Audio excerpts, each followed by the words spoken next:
Welcome, everybody, to the Europe Talk Solidarity webinar series. We are still admitting people as they come, so we are so happy to see so many people here. My name is Tali Padan, and I will be facilitating today's webinar along with Elizabeth Einwanger, who's doing the background show. And before I start to introduce what we're going to be doing in today's webinar, I would first like to welcome and introduce the organizer, one of the organizers of this webinar series, who is Miguel Tabera, who is from Europe Solidarity Corps. So please, Miguel. Thank you, Tali. Yeah, in the name of SALTO Research Center European Solidarity Corps, I would like to welcome all of you. Yeah, welcome to the EuroTalk Solidarity webinar for our edition 25. So it is really fantastic to have all of you around here. And it is important to mention this will be the fourth year in a row that we are running these webinars. And each year we choose a new topic. Yeah. And for this year, we decide to focus a little bit, or a little bit more than a bit, in the intersection between solidarity, democracy, and climate justice. Uh, you have to understand climate justice might not be our usual thing to work in the resource center. However, we find that it's an important topic, and Eurotalk Solidarity is the space that we go not only in the context of the European Solidarity Corps program, but in the context of solidarity as such as value.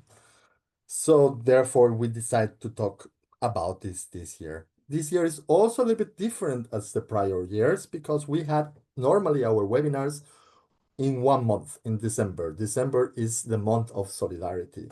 And this year we decided to do it a little bit more divided.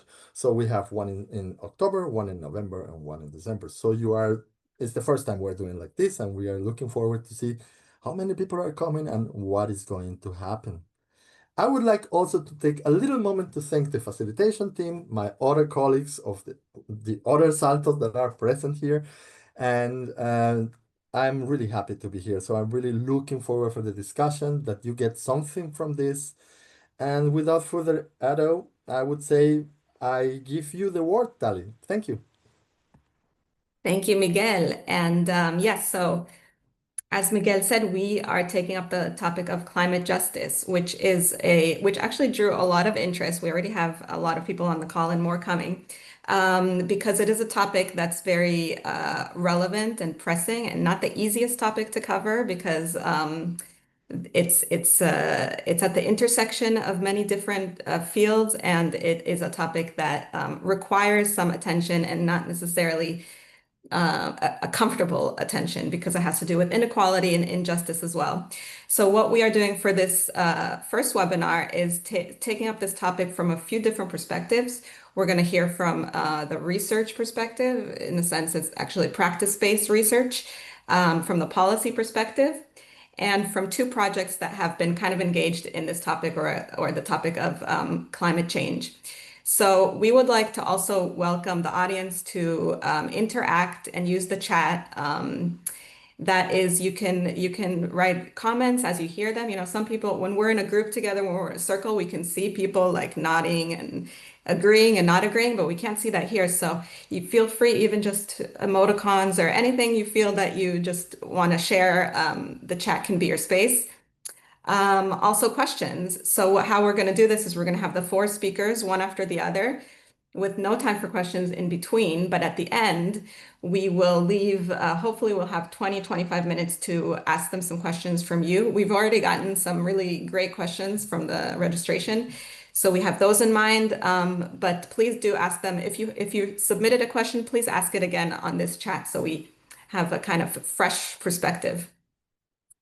And I think that would be that's the structure, that's the info you need from my side. And to start us off, we are going to hear from Mary Ann Manahan, who's a doctoral assistant at the Conflict Research Group at the Department of Conflict and Development Studies at Ghent University in Belgium. And she will tell you about climate justice, climate injustice, who it affects, and she will give us much more information about the topic to begin with. So, Mary Ann, if you're ready, you can unmute and go for it. Yeah, thank you very much, Tali, for that introduction. And hello, everyone. And thank you for being here. And I also would like to thank SALTO for the invitation. I'm delighted to join you in this webinar. It's my first time. And as Tali mentioned, my presentation aims to give you an overview of climate justice and injustice. And today I'll be talking about three things. First, the origins and principles of climate justice. Second is the examples of struggles for climate justice from frontline communities around the world. And third, what are the lessons we can draw for building fair and effective climate action, including what this means for solidarity work here in Europe. I just would like to check with Elizabeth if she can share my presentation. Yeah. Thank you very much, Elizabeth. Yeah, next, please. Next slide, please. Next slide, please. But before I delve into the three aspects, let's talk about the context first. We know from climate science that we are already crossing into dangerous territory. In 2024, the UN Secretary General Antonio Guterres put it very bluntly.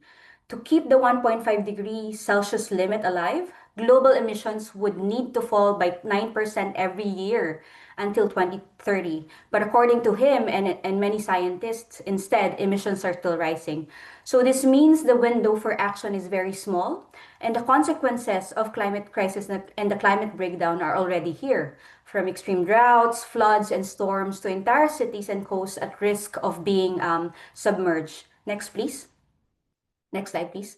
But climate change is not only, can you go back a little bit? Yeah, one slide before. Yeah.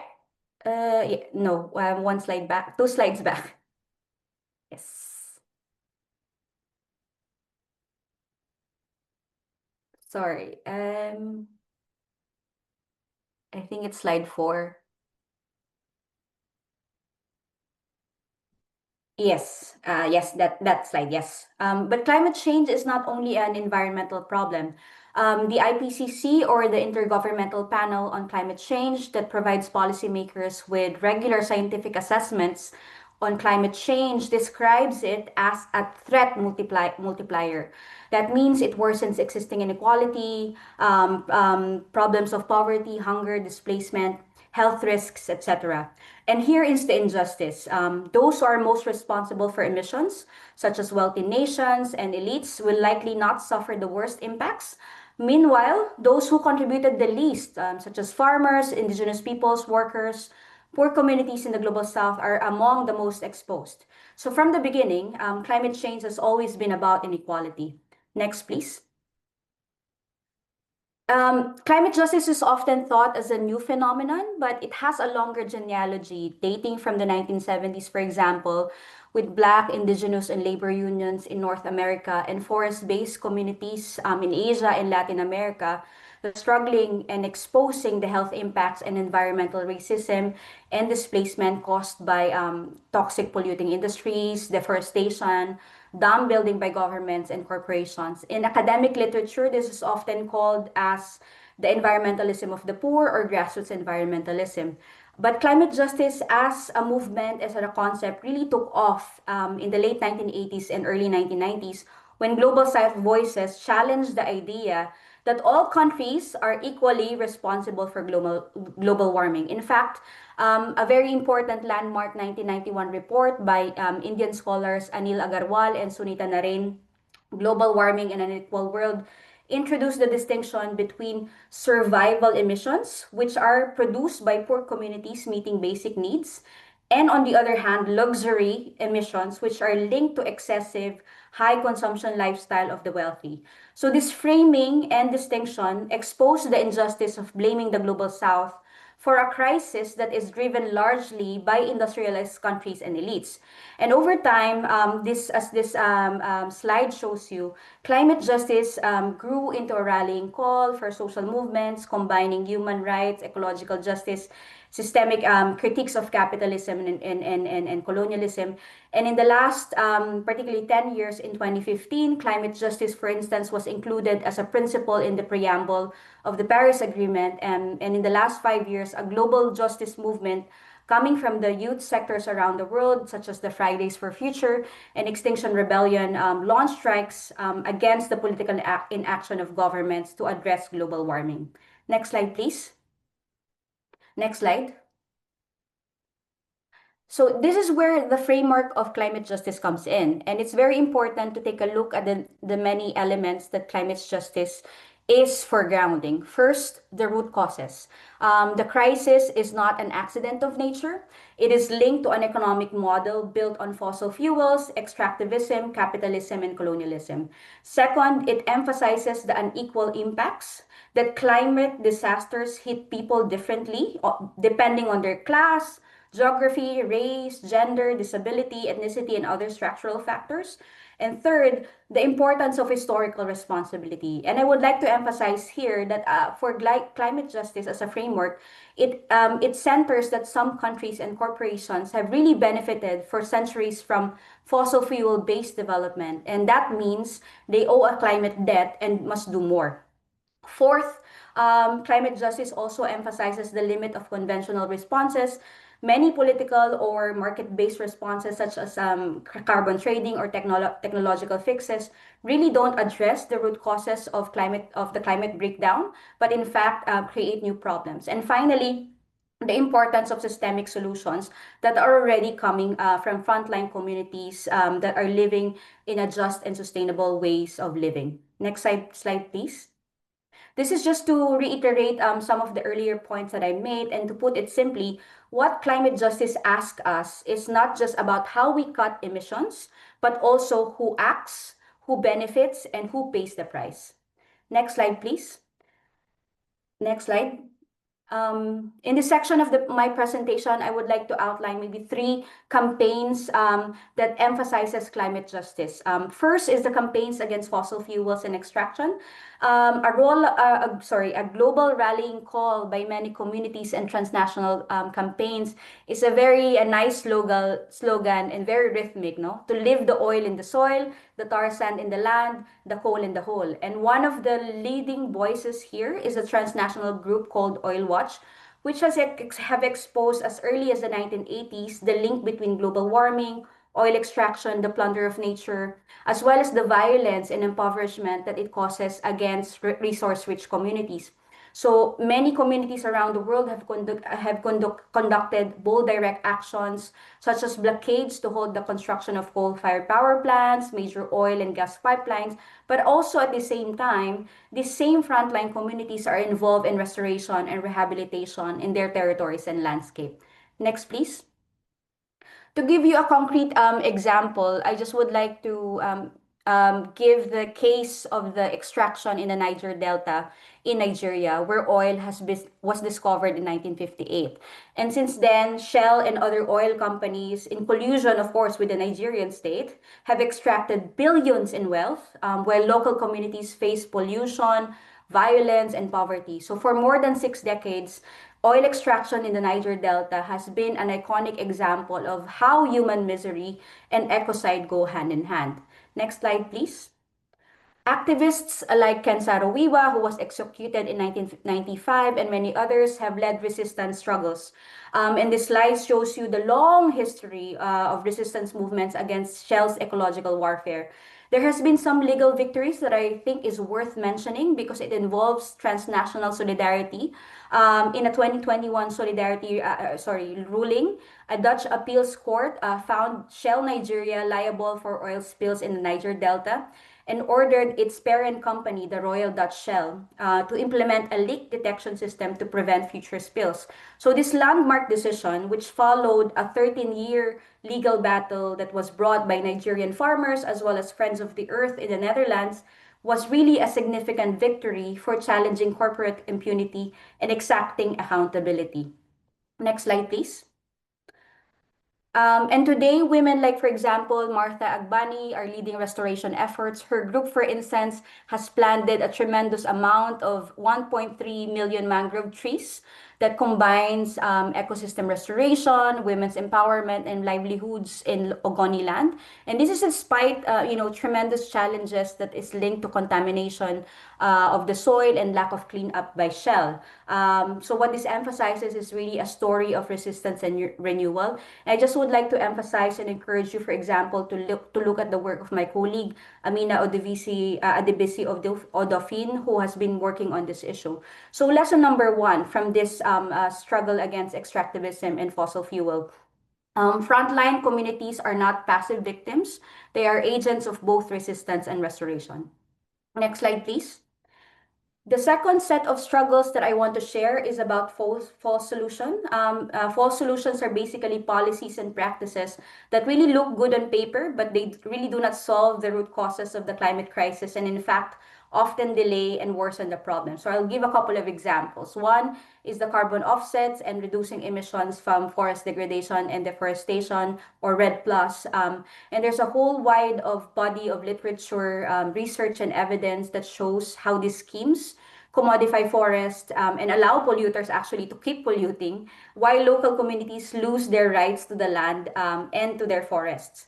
Another example is the false solution that is generated by the recent race to decarbonize, the net zero race. Net zero just literally means that when the amount of greenhouse gases that people add to the atmosphere is equal to the amount that is being taken out. So this zero balance is achieved basically by reducing as much as possible and then removing any remaining unavoidable emissions through either methods like tree planting or using carbon capture technology. The goal is to stop adding to the total amount of these heat trapping gases to help limit global warming.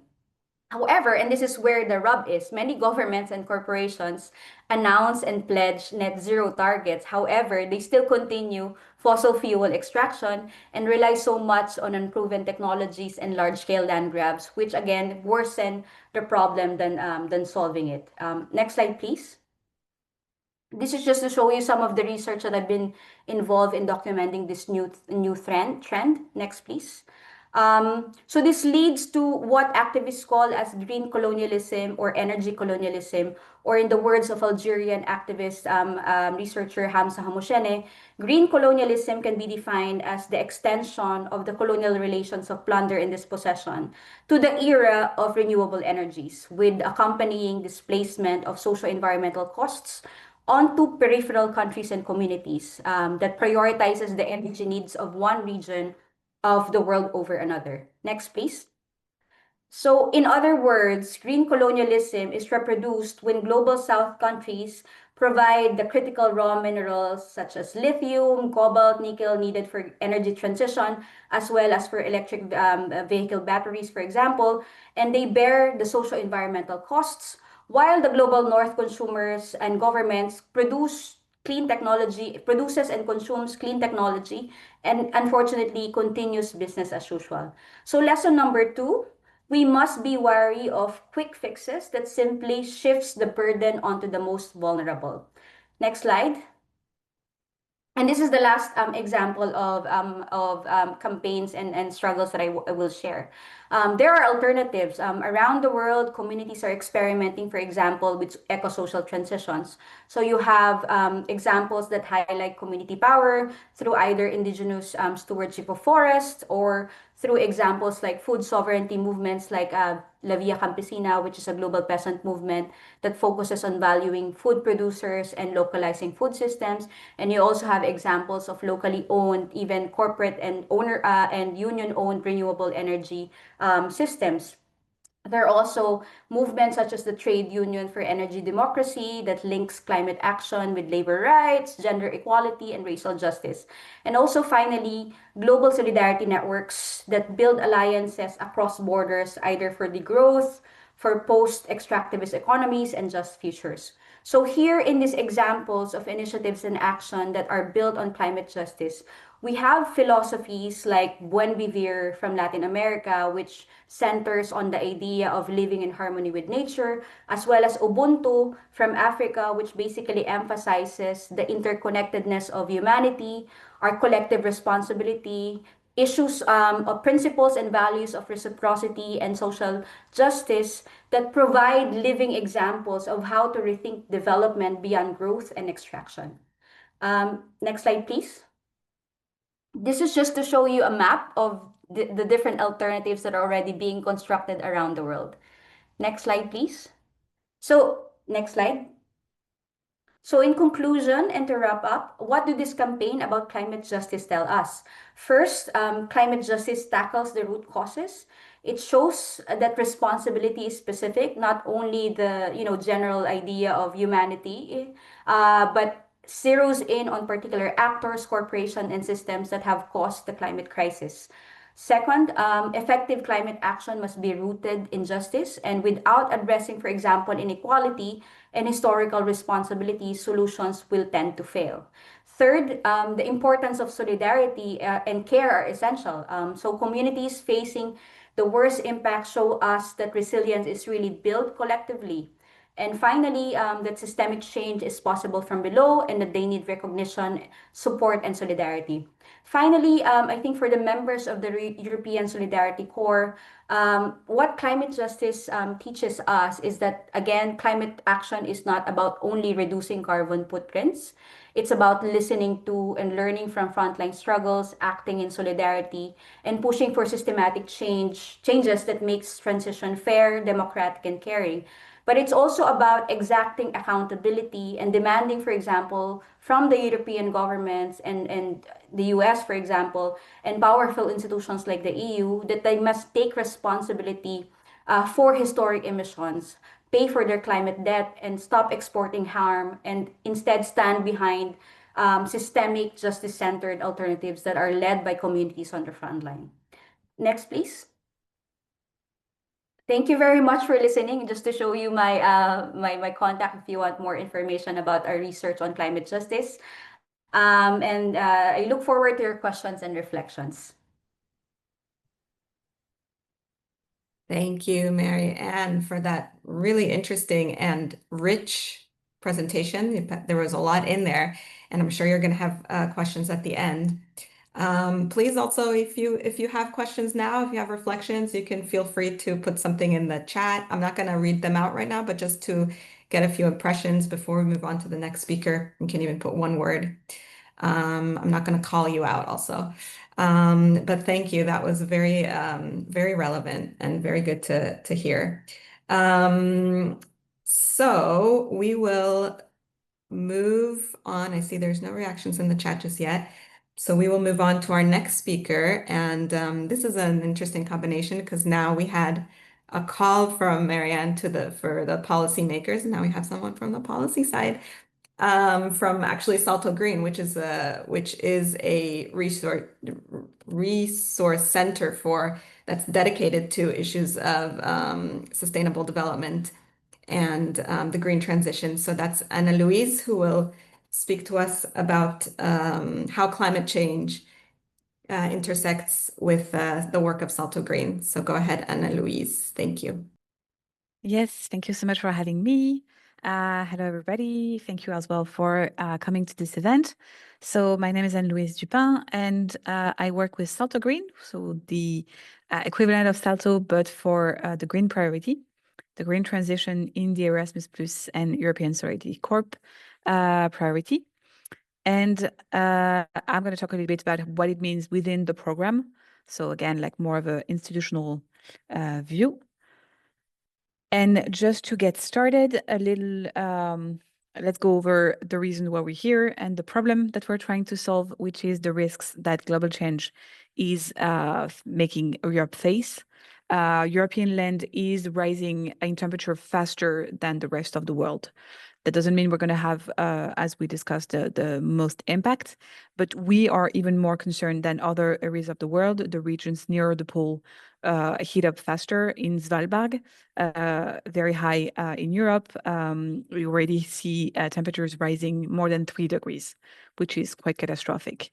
And this rise in temperature, that means a lot of dramatic weather events for Europe. That is drought, flooding, heat waves, fires. They're becoming more frequent, they're intensifying, they're becoming more dramatic, and they're moving north. Here you have a picture of the dramatic floodings in 2024 in Valencia in Spain. About 200 people died due to, again, a dramatic flood. And wherever you are right now in the world or in Europe, I think you have in your recent memory some kind of event like this. Again, maybe it's a forest fire, maybe it's a flooding, maybe it's a dramatic heat wave in your city. But most, if not all, Europeans have experienced those kind of dramatic events recently. And this is obviously a huge problem for our quality of life and even for the preservation of human life, as we've seen. This is also a very economical problem. It costs a lot to handle those events.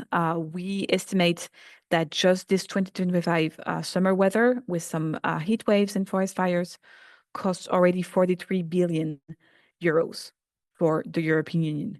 And the long-term impact, which is more dramatic, the impact on the cultures, on the reconstruction, on the equipment of the communities, is going to cost up to 126 billion by 2029.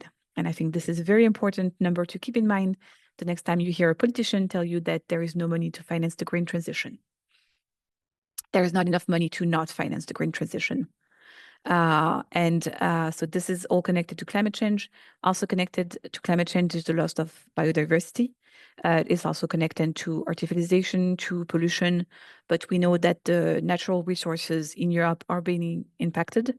And natural resources, I mean the things that we can exploit, but also just the nature around us that benefits and protects us and just makes, again, our quality of life much more enjoyable.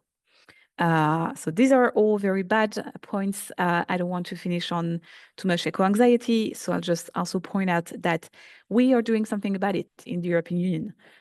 We already are seeing the effects of all the work that we've been doing. We are decreasing the greenhouse gas emissions in the European Union. In 2023, we saw the highest net reduction in decades, not including COVID, but COVID doesn't really count, like 2020 doesn't really count.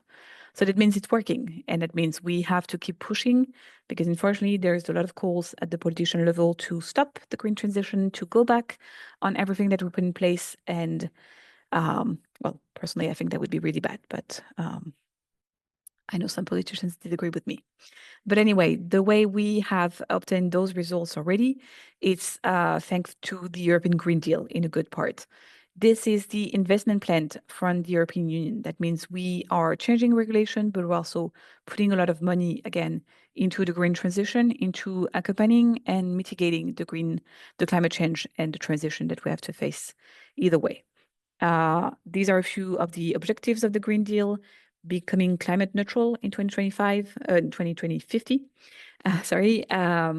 So that means not emitting more greenhouse gases than what the European Union territory can reabsorb. Also, the goal is to protect human life, but also animals and plants and biodiversity all over, again, the territory. There is a big economical aspect of making companies and workers leaders and innovators in the green transition and facing the new technologies, the new roles, the new works that are going to come with this. And the last one is to make sure that this transition that we are to face due to global change, global warming, is just and inclusive. For the European Green Deal, what it means is maybe not what we think about when we think about justice and inclusivity. For the European Green Deal, this means mostly fairness in terms of communities being affected by the transition, the economical transition. And so there are some mechanisms. Just transition is a mechanism to support communities that rely a lot on fossil fuels. So mining towns, for example, or countries or regions that are relying on airplanes or on cars to transport. That's also a big part of the Social Climate Fund. Also a mechanism to support communities, people, and even what they call micro businesses, so very small businesses, not even companies, but like a bakery, for example, or car repair shop, that are impacted by regulations on buildings or on transportation. Again, knowing that the poor population that want to transition might not have all the resources to do so. And so taking part of this budget to help the most vulnerable and the most impacted communities. And another way that the European Green Deal is being put in place is through the Erasmus and European Solidarity Corps programs, through the Green Priority, which I represent. In the official term is the environment and fight against climate change priority. And it's presented a little bit in different ways throughout the programs, depending on the sectors. But mostly it's the idea of raising awareness of the climate change and on topic connected to ecology, and also actioning some behaviors, changing some cultures, changing some ways the activities are implemented to fit the new reality of, again, the green transition.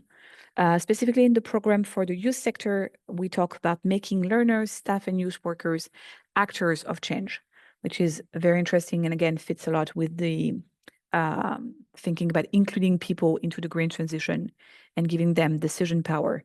And this is something that is even more present in the ESC program, because there is really a talk about making participants of the ESC able to be active. I think, yeah, this is environmental active is the term, to be able to make a difference in their life. And I think this is the most clear and most related definition, the closest to the climate justice topic. In other sectors, vocational education, for example, or higher education, the terms are a bit more vague, and it's mostly about raising awareness, sharing knowledge, and sharing some skills, sometimes toward future job prospects. But in ESC, it's very, very clear that there's an idea of European people being, as volunteers, active, being able to make decisions, being able to join the green transition as actors and deciders, and just not following along to what's being decided for them. And this is very interesting and show that ESC and the youth program have kind of this more specific role to play for the green priority in the programs. Another mechanism, one big mechanism that Erasmus and ESC programs put in place for the green transition is the funding of the travel. Obviously, this is mobility programs. They're really, really focused on traveling. And so there is a sense of giving a bit more support for people to choose or to be able to take green travel, bike, train, bus, shared cars, and now boats.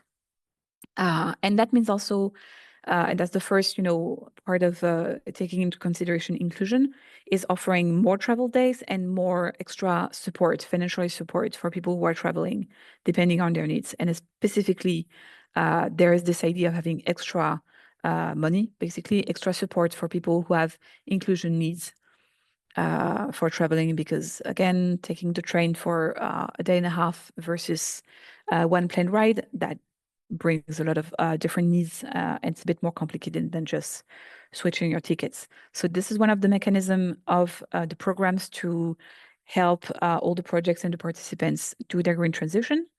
Very briefly, another mechanism or lever of action that they have is SALTO Green, which I represent. The important notion here, the only thing, I think you already know SALTOs if you're participating in this event. The only thing is that we are transsectoral. So instead of working only with ESC or only with youth, we work with all sectors. That means we cover 54 agencies in 33 countries in 24 languages. And that means we tend to have a lot of requests. And again, we see a lot of diversity in the way NAs, national agencies, countries, different projects handle the green priority, and the difficulties they face with putting in place new changes, new practices, and new behaviors.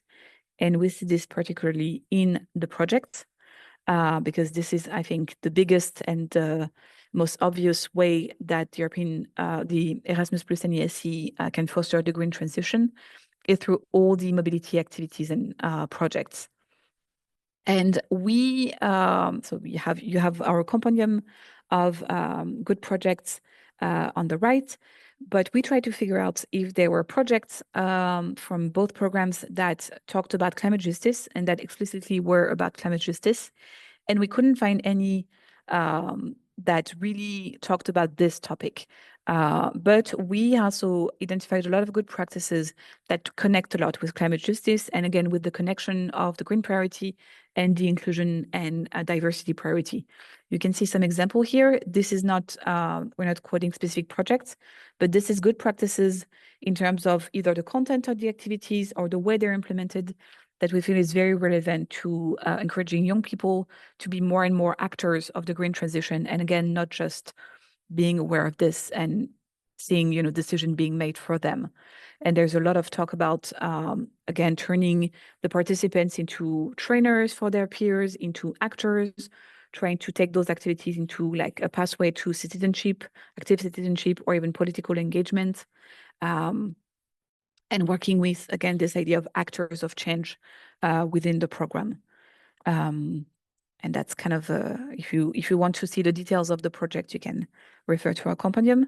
But this is kind of examples of things that are happening and that either we can encourage or we can just give more visibility to in terms of fostering the climate justice.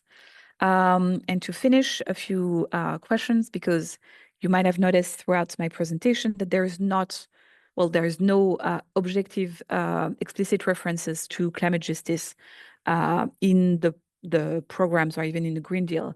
When you talk about just transition, it's fostering help for communities, but it's not necessarily even making those communities actors of the decisions. It's not, making sure that they included in the decision process.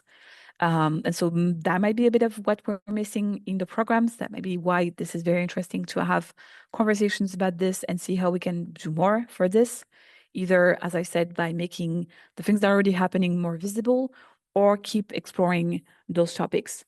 There's a few things that are not really included in the program, and I don't think they will be really including in the future. A big, I don't know, but I know that the conversation of the responsibility between different communities or different countries is very complicated to put in place within the program. There is this idea of fairness and total balance between the countries.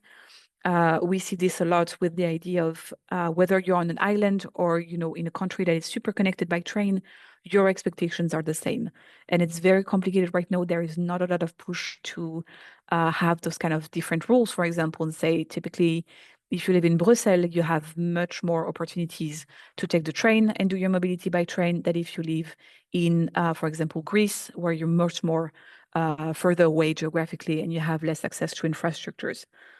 We talk a lot about this, but there is no right now official push to consider this and to change, for example, the expectations or the support, depending on the country or the community. There is also a lot of focus being put in the program on raising awareness, sharing knowledge, but there is not a lot of focus, at least not enough, in making sure that everybody has access to the green transition. And that's my second point. That's also, I think, a big problem. Well, not a big problem, but a big focus in the ecological movement. We tend to talk a lot about training people, about giving information to people, convincing people that climate change is real, convincing people that they can do something about it or that should be doing something about it. But we don't often see the point of view of what is stopping people from taking part of the green transition. Is it really that they don't want to, that they don't care about, having vegetarian meals and taking the train? Or is it simply that they don't have access to quality food or they don't have access to actual infrastructure where they are? And this is something that I think we could all benefit for, at least within the program, we could benefit from to taking this point of view. And also something that is, for my two last points, is present in the program and is really present in the conversations that we have with people when we try to talk about the green transition and how we can foster it within the programs. People are much more aware of what it costs for us to not be inclusive. So that means less acceptability. If you try to impose something to a group of youth, for example, they're much less likely to do it compared to if you make the decision together, if you get them to decide, the type of activities that they want to do, the country that they want to visit, if you put them in charge of making programs. And that's something that we see a lot. And also we, at least in the youth and the ESC fields, people are much more aware of the vulnerability of some communities. And in those parts of the programs, there is a lot of focus on reaching out to communities that have been affected by weather event or trying to protect people with fewer opportunities from the impact of climate change. Of course, we could do much more and highlight many projects that try to do this. And also there is, I think, a lot of synergies between the inclusion and the green priority.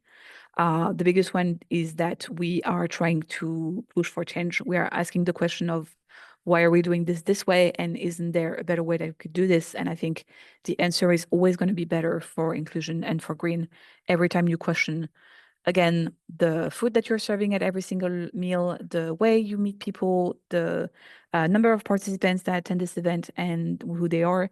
The question is going to be relevant for the green transition of like making sure people don't travel too much, that you have pertinent people in your event, that they have access to the resources to travel green. But again, every time you ask those questions, it's going to be also, I think, automatically more inclusive. Still have to work on it, but it's really something that work together. And there's also a lot of notions that make sense. The idea of the situation being very complicated, the idea that there is no one-size-fits-all solution. It's not like take the train. Whether you're in Iceland or Portugal or Greece, just take the train. Obviously, it doesn't work for all countries. And this is a common approach of like trying to understand where people are and how you can help them fit their needs, trying to understand what they want as well on top of what they need. This idea of fitting every country, every community, every situation a bit differently. Same thing with the different sectors. You don't talk about green travel with students the way you talk about school sector mobilities when you have young children traveling in group. And the biggest part is that in both cases, what we're trying to achieve is a cultural change, a new normal in terms of the whole community, the whole culture.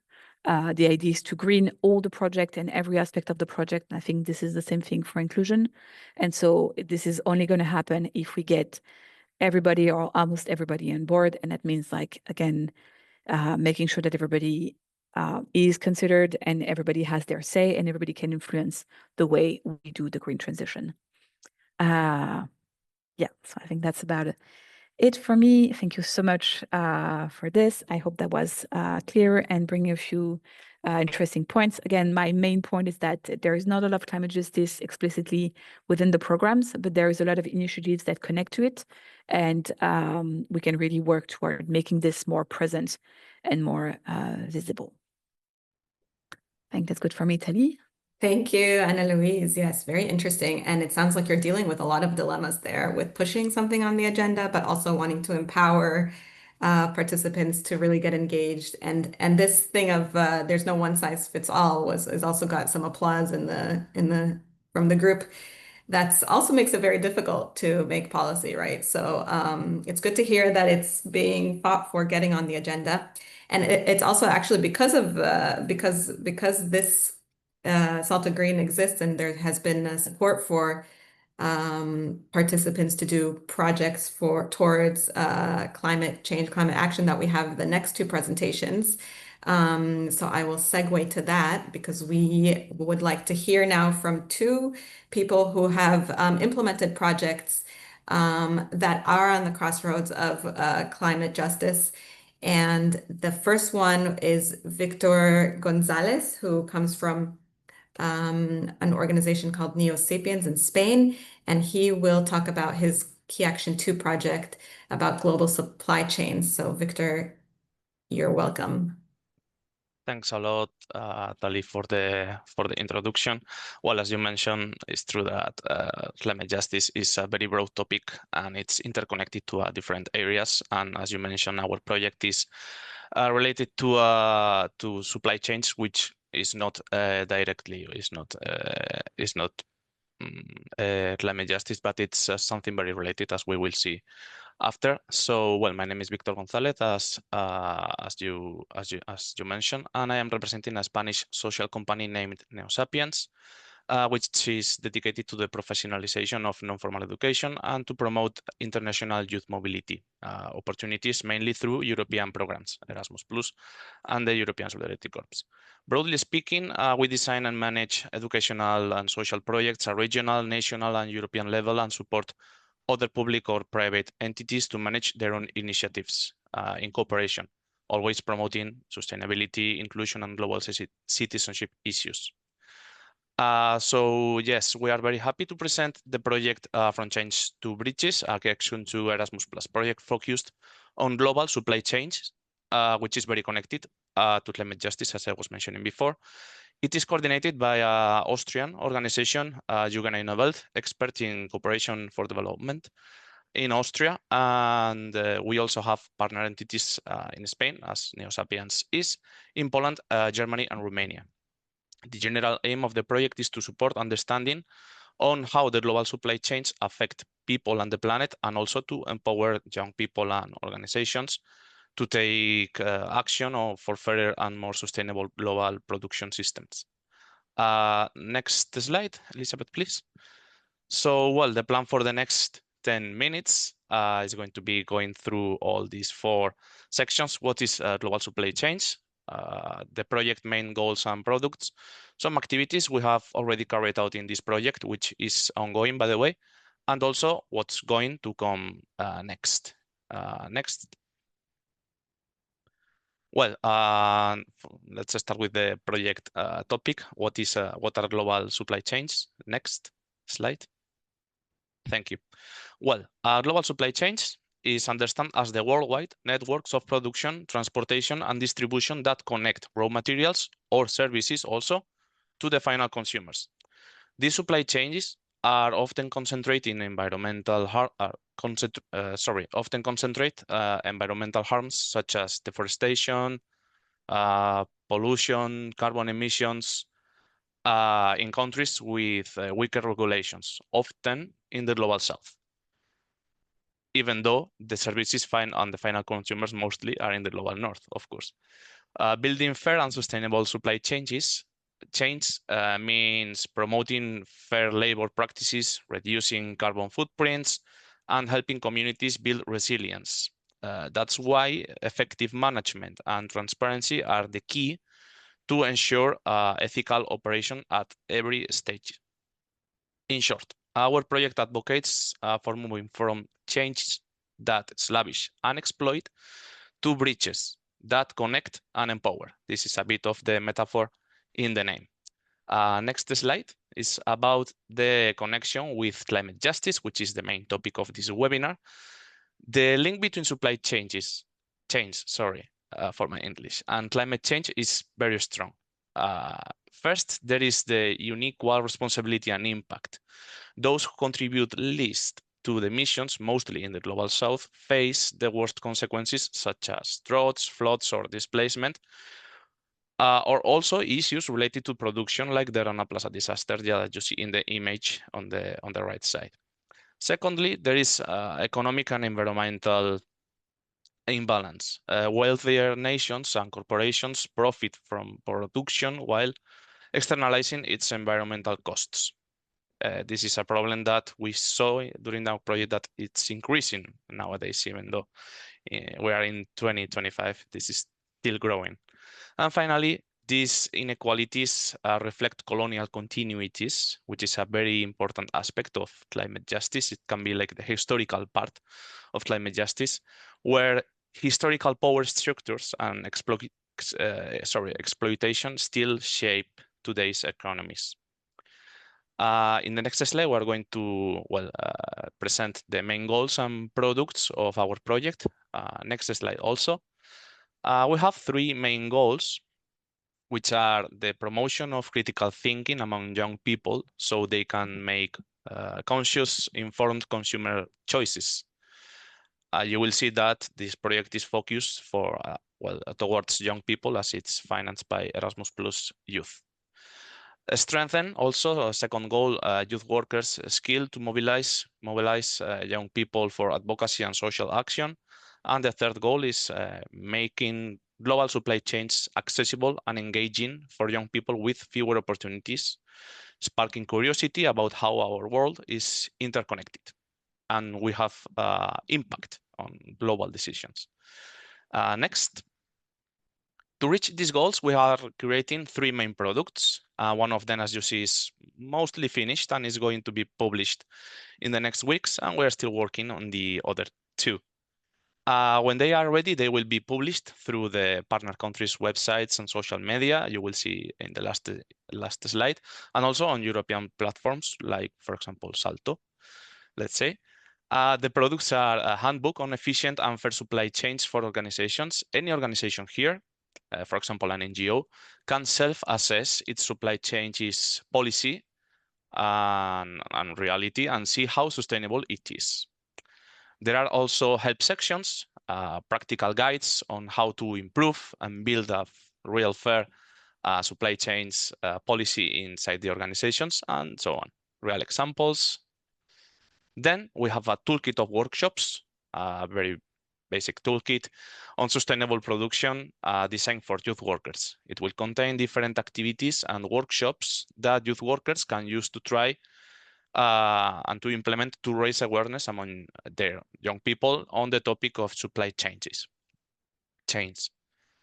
Which is true that it can be a bit complex for people that didn't listen this term before. So here it will be a bit more attractive for young people especially. And then we have the final product, which is an escape room format experience about supply changes. It might be a bit disconnected, but it's looking real good, in my opinion. It is an interactive and fun way, a funny way to learn about global connections. It will be easily replicable because all the materials are going to be printable. It will be for groups between 4 and 6 people with a facilitator conducting the activity, and it's going to be played inside a room. It will guide the participants through a storyline of malpractice by a company in its supply chains. It's not a real story, but it's of course based on real issues that happened in the past.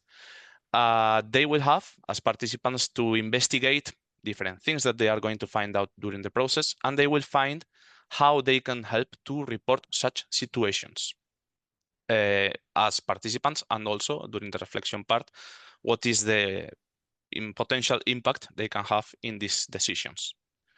In the next slide, we are going to see, well, some activities that we already carried out. Next slide also. This is a bit of a timeline of the project. As you can see, is a current timeline or usual timeline for the Action 2 project.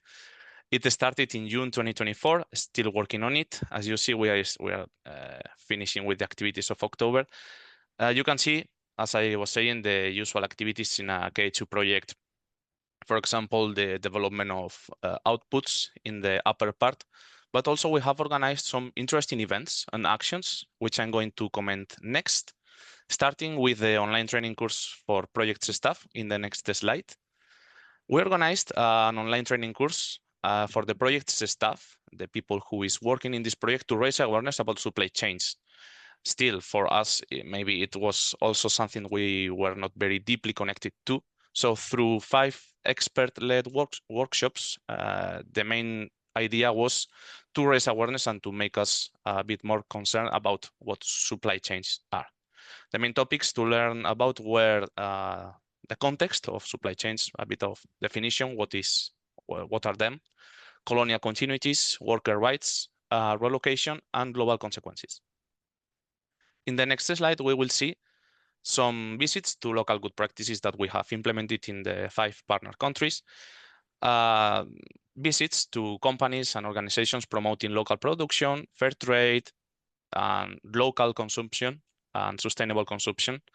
You can see pictures of visits to rural associations supporting a network of local production and consumption, workshops with experts in different countries, and visits to factories with strong ties with local production and green policies. They were all very inspiring actions and easily replicable to find local connection and local examples how to do things in a proper way, let's say.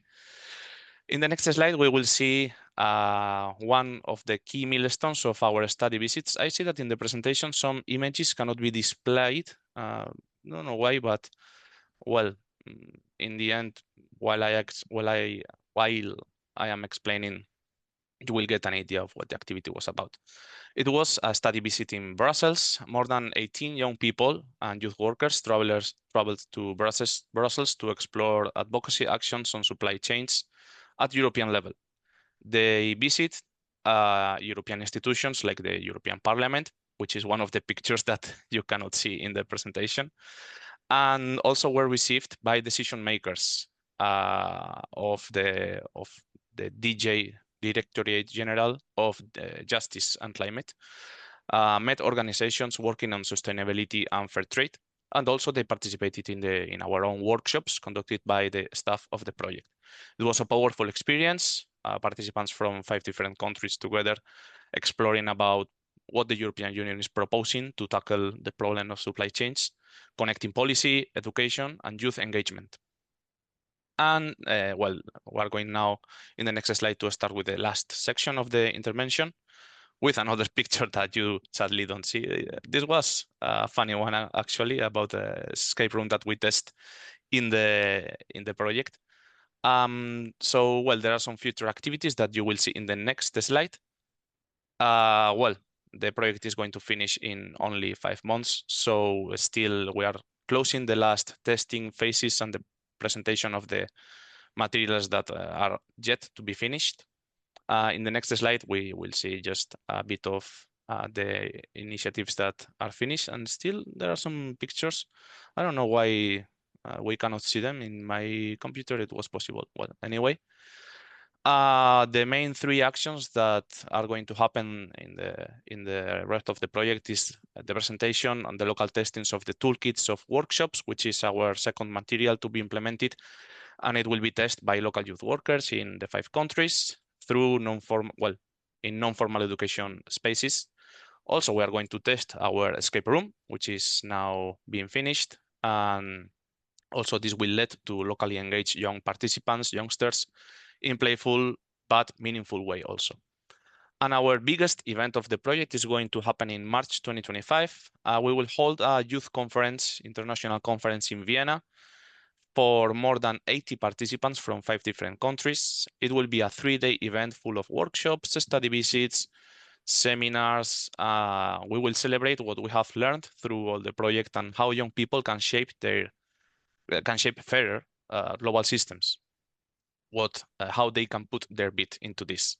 It's still possible to attend as participants from Spain, Romania, Poland, Germany, and Austria. So if anyone is interested, well, feel free to contact us through the info that you will see in the next slide. And last of all, well, thanks a lot for these 10 minutes to present this very beautiful project idea. That's the project From Change to Bridges, financed by Erasmus+. For more information, well, you can reach us at NeoSapiens or follow the Instagram you saw, From Change to Bridges, on social media. Thank you for listening and for giving us this sharing space again. And well, that's it. Thank you, Victor. Very interesting. And I love the escape room idea. So you heard, Victor, that there are some spots from some countries in Europe. Unfortunately, we're also getting questions about countries outside of Europe. So we will try to address those at the end. But this just happened to be part of this just happened to be a lucky thing for those people who might be from those countries. Okay, so for our last but not least speaker, we want to hear from Katarina Kovachova. I hope I did that better this time. From a Czech organization called Nazemi, and she will talk about her project with post-growth. You are welcome to speak, Katarina. Hello, everyone. I will share my screen and then I will introduce myself.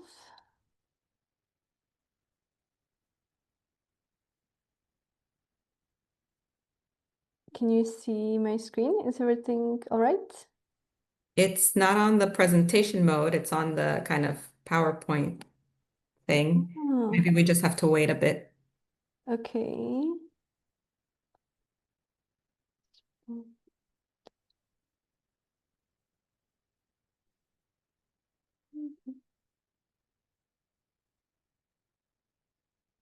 Can you see it now or is it still? It's still this kind of presentovat. Oh, there we go. Oh, Now, no. Okay, yeah. perfect. Apologies for technical issues. Hello, everyone. Thank you very much for inviting me and for all the people being here. My name is Katarina Kovacheva, and I am here representing an organization called Nazemi, translated as On Earth. We are organization based in Czech Republic, and we are mainly focusing on education, on the current social and environmental issues, trying to not only talk about what's wrong, but also and what are the numbers and what are the data, but also what are the kind of root causes of the current issues and how we can solve them together. We're also targeting the topic of fast fashion. We are facilitating in a participatory way, and we are also, one of our group is focusing on the topic of degrowth. It's a small group of people that I am part of, and we did project within the Erasmus Solidarity Corps program last year, and I would like to talk more about the project that we did last year that was called Post-Growth Czech Republic. And related to the topic of climate justice, I would like to say that within the group, we are 3 masters of environmental studies, some people that were active in the climate justice movement in Czech Republic or still are. And so we are all somehow personally involved in the topic, and we care deeply about the climate and climate change and try to solve that. And for the past few years, we're trying to find out why, even though we have so much information, even though we know that we need to take action, why the world is not changing, why it's not happening. And through the concept of degrowth, we started to realize that we need to also talk about the structure of our economic system and about deeper causes and root causes of the current environmental and social problem and how we can solve them. So that's why we started to bring the topic of degrowth to the Czech Republic and the topic of post-growth. So to talk about more about why post-growth, first I would like to present you the concept of donut economics. Is the concept by economist Kate Raworth, which presents this model as a donut, where on the outside we have some ecological ceiling. Those are planetary boundaries, which when we overcross these boundaries, our Earth is signaling something is not wrong. You need to change the way your society is functioning. And currently we are overcrossing 7 planetary boundaries. It was the 7th planetary boundaries was overcrossed this year, so it's quite recent, and it was the ocean acidification. So in this, I actually put a bit older picture in my presentation. So we can see that the our current functioning is not compatible with a healthy environment. We are changing climate, we are polluting with chemicals, we are disrupting biodiversity, and so on. But at the same time, we are also not fulfilling human needs globally. And that is the social foundation in the middle of a donut by Kate Raworth. So we can see a social foundation could be the access to food, access to water, decent housing, and so on. So we can see that we are currently overcrossing planetary boundaries, but also not fulfilling human needs. And in our team, we are asking, how is it possible that we cannot have some sustainable and just system? And with our analysis, the problem is the fact that we are dependent on growth, which is causing the fact that we are living in the times of polycrisis. It's not just climate change, but it's also social change. And in order to solve them, we cannot just, as Marianne said, focus on the false solutions, but we need to dig deeper, and we need to look at how we can change our economic system so it's not prioritizing profit, but prioritizing fulfillment of people's needs. Finding some sort of regenerative model that fulfills these needs within the planetary boundaries. So not just fulfilling our needs, but not caring about the planet, but doing both. And the concept of degrow or post-grow is trying to bring this analysis, but also bring a vision of how this world could look like and strategies how to get there. And in Czech Republic, it's not that much talked about, and we wanted to bring this topic into the social discourse, into the discussion. And that was kind of our still is kind of the main goal of our work that we're doing in our team. And within this project, we set kind of two main goals. One was to create or to start a network of post-growth multiplicators. So people who will go through our summer school, through our educational programs, and could somehow bring this analysis either to their work and their context, or join some collective, join some organization, or start some action to kind of tackle current social and environmental problems, also maybe related to climate justice. And also, since it's also for us quite a new topic, we wanted to create new and deepen existing knowledge on post-grow within our team and within our closer networks. And in the following slides, I would like to talk to you more about what we actually did last year. And the first thing we did was we organized a post-growth summer school. It was a 7-day program for 23 people from like 17 to 30 years old. And it was either people who are already active within some collectives or know about climate change or about feminism, decolonization, and so on. Or there are people who want to know something new or join some collective and so on. And through the 7 days, we were kind of bringing the analysis of the current state, of what are the root causes of the current social and environmental problems. Then we were talking about how could the alternative vision of a just world could look like, what is important for us, how our cities could look like, how our production chains could look like, how our relationship could look like. And then we're talking also about various strategies that were how the social change could look like. So not only building alternatives like cooperatives or ecological farming or organizing, but also which policies we need to adopt or which movements we need to build and so on. And people could also like find out how they can join the action, and through these examples and also through new friendships, they were empowered to take action.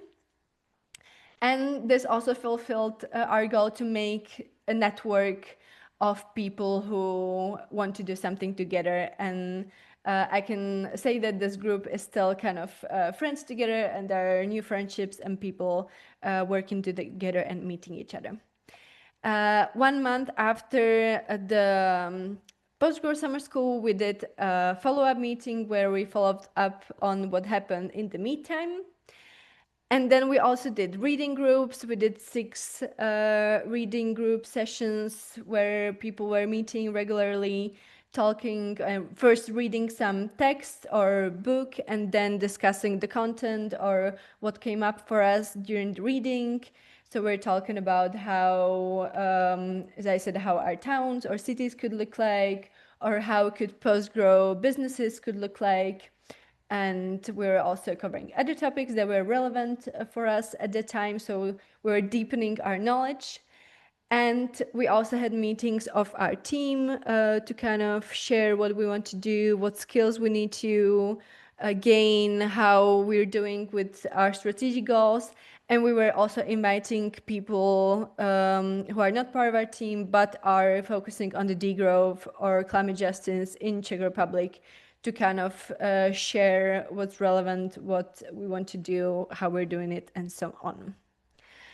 And since the time is running out, I would like to just conclude it that they were still continuing in what we did last year. We are doing more of it, and yeah, the project was a big success for us and big also like a push to do more of similar stuff. And you can find us on Instagram, or we have webpage nerust.cz, or you can email us. So that's for me. Thank you, Katarina. Okay, great. So we heard from policy, we heard from research, we heard from projects on the ground, and now we have about 10, 15 minutes to engage in a little discussion. So if you have any questions, we're just going to take them from the chat, writing in the chat. So if you have any questions, please write them in the chat. And we have some questions that we can draw from the registration. But before I get to those, I see that there is a question or two in the chat, and I'll just read them and throw them out and see who wants to pick them up from our panel. Camila says, we are focusing quite a lot on the inequity between the global South, Africa, Latin America, etc., where the most severe climate consequences are being felt and the new processes of colonization. How is the EU working to deepen exchanges and mutual learning with the global South? It's often much more difficult to find programs that enable such exchange, and I believe this is precisely where a major part of finding solutions that do not reproduce new forms of colonialism. And I'd like to just attach another question to that because it's kind of parallel. Tony asked, are participants based in Africa and other continents outside Europe invited to participate in your initiatives? So the general thing is, what about outside of EU, and how do we make sure that we're not reproducing the patterns that we wish to prevent? I don't know who this question is for. Maybe Ana Luis can comment on it. Maybe Marianne. Does somebody want to just share your reflections on that?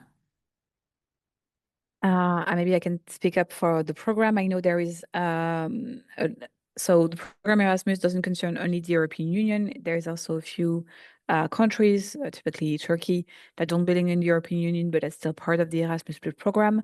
We might have UK and Switzerland join us very frequently. As the connections with regions outside of Europe, I have to say I'm not really sure. I know in most programs, they're really focused on Europe. There's a lot of focus of equality and inclusion within Europe between the different countries and the different communities.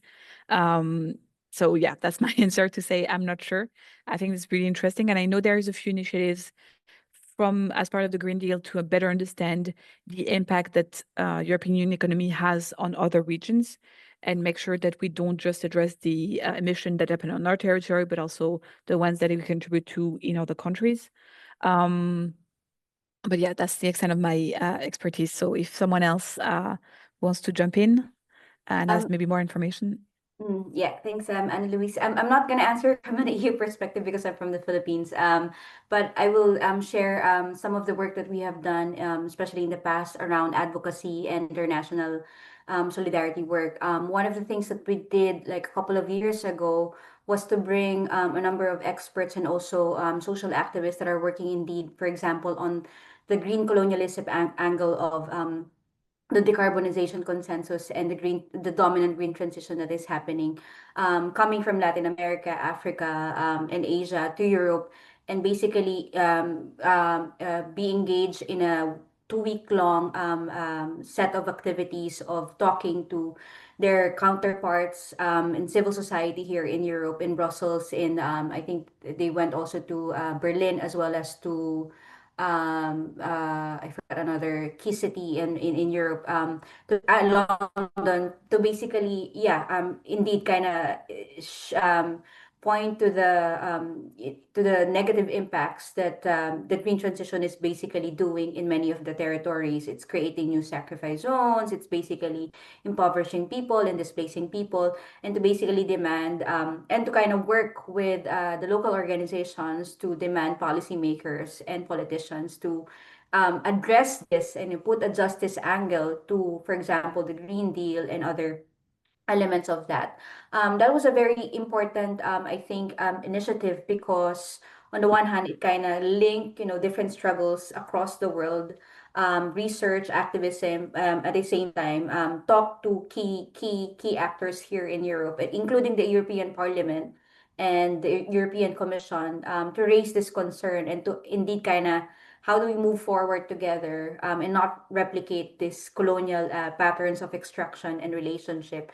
And there's a couple of, I think, key results from there. One is, I think, more organizations, I think, here in Europe are indeed kind of working on the you know the thing the justice elements of the green transition that I was talking about a while ago, on the one hand. And secondly, we did kind of talk to a lot of the left politicians, particularly here at the EU Parliament, to support and to issue a resolution around that. But of course, the question of whether that kind of changed the policy of the EU, a whole different set of question. And I think we weren't really quite successful in that. So that's again one of the key things that we're doing right now in the movement, and also the spaces that I'm part of. For example, the Beyond Development Global Working Group is indeed kind of putting this forward. And we're also doing that the same way as we approach the COP 30 that's going to happen next month in Belém, for instance.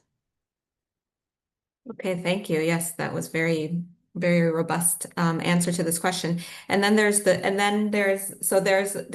a few questions about the policy side, and then there's questions about that. I'm just gonna kind of bunch them all together about how do we make the change and how do we know that we're making the change? And maybe that's a question for the people doing the work on the ground, Katerina and Victor, like some examples from your participants. How do you know, for example, somebody asked, how can we measure the impact of a project in the area of climate justice? Or, how can young people move from participation to power? So how do your projects enable participants to feel that they have power in this discussion, in this debate? And some examples of their learning, Katerina. Yeah, maybe what I can share, I think it's a big question also for us. How do we know that we're making the change, not just like thinking we're making the change? So it's also about like evaluating the work, getting feedback from the participants, not only right after the program, but also, for example, year after. And what we're trying to do, or maybe years after, and what we're trying to do with our little emerging network of what we're calling postgrad multiplicators is to create an alumni network. So where we can like meet regularly with participants who went through our programs and want to do something. So they have this closer network of people who went through similar experience, and they can, for example, help each other how to join a collective or make some change, so they're not alone in it. I think creating some sort of community or connections is a big part.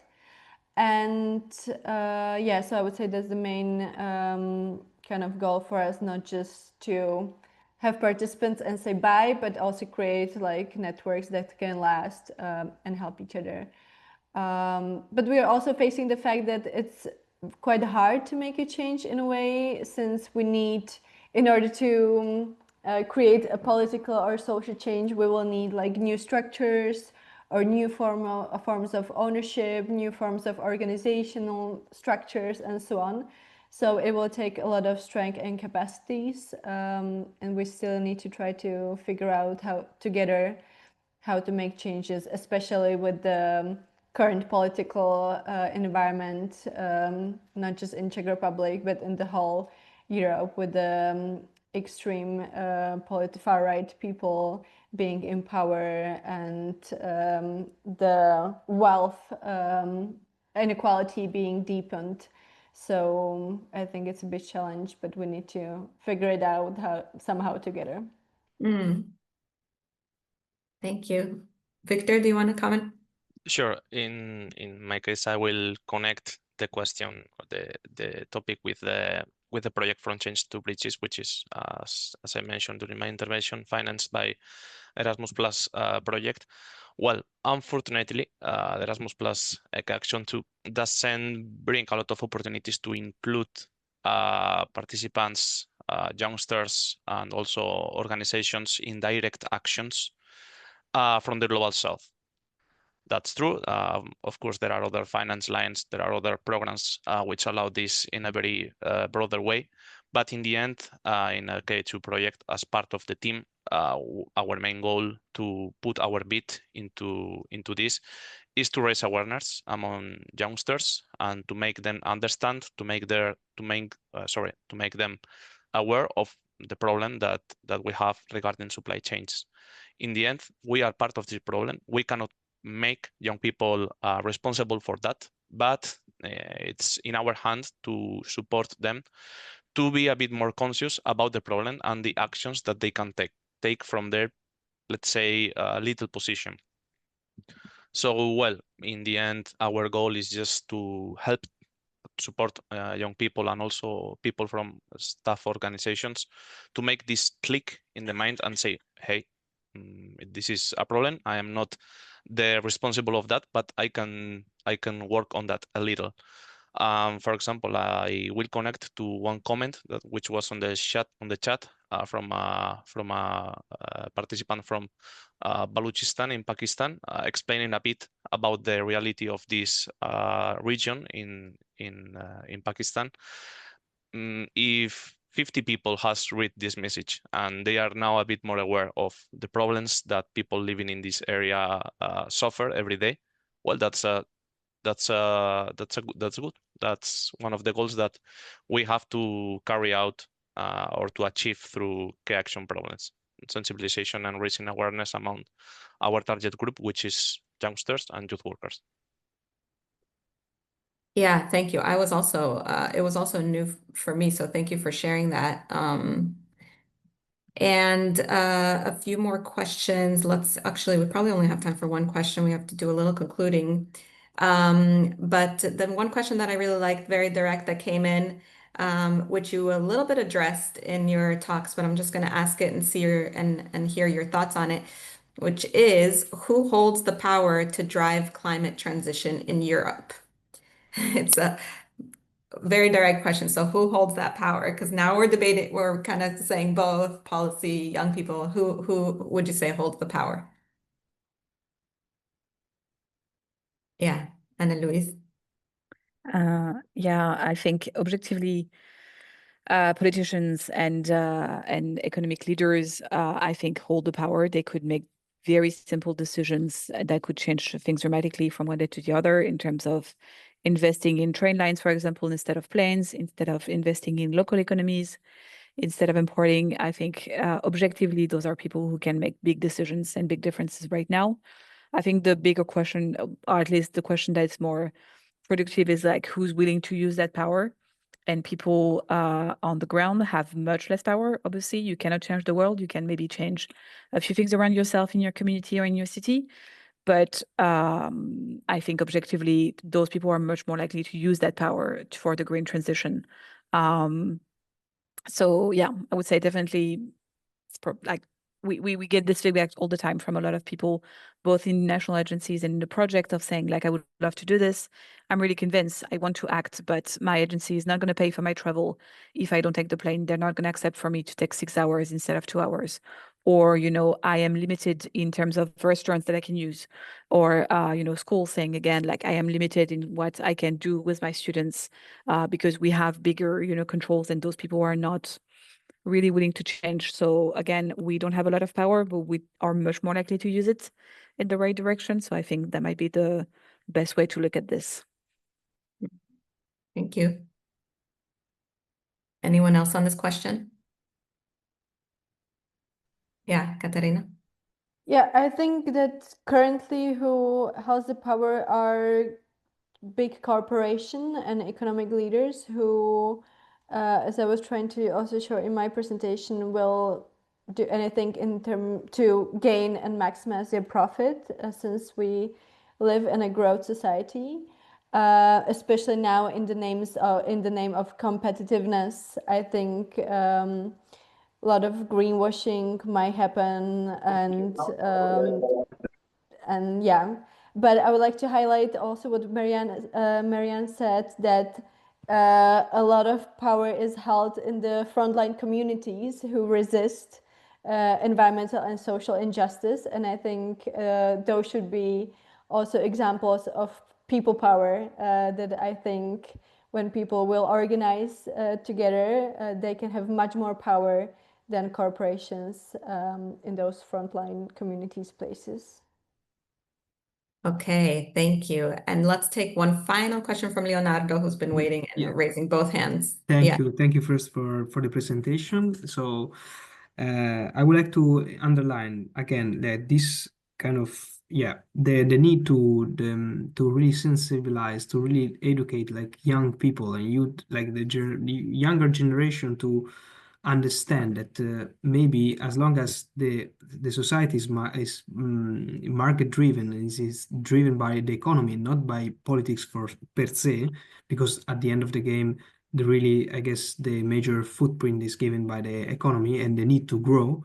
We need to first and foremost educate like young generations, educate like the youth to be able to use more like reason and to use more that critical thinking we're speaking before. We're speaking about chains to bridges, because we need to be more aware of what we really need and what is needed in general, what is human and what is not human, what is enough and what is like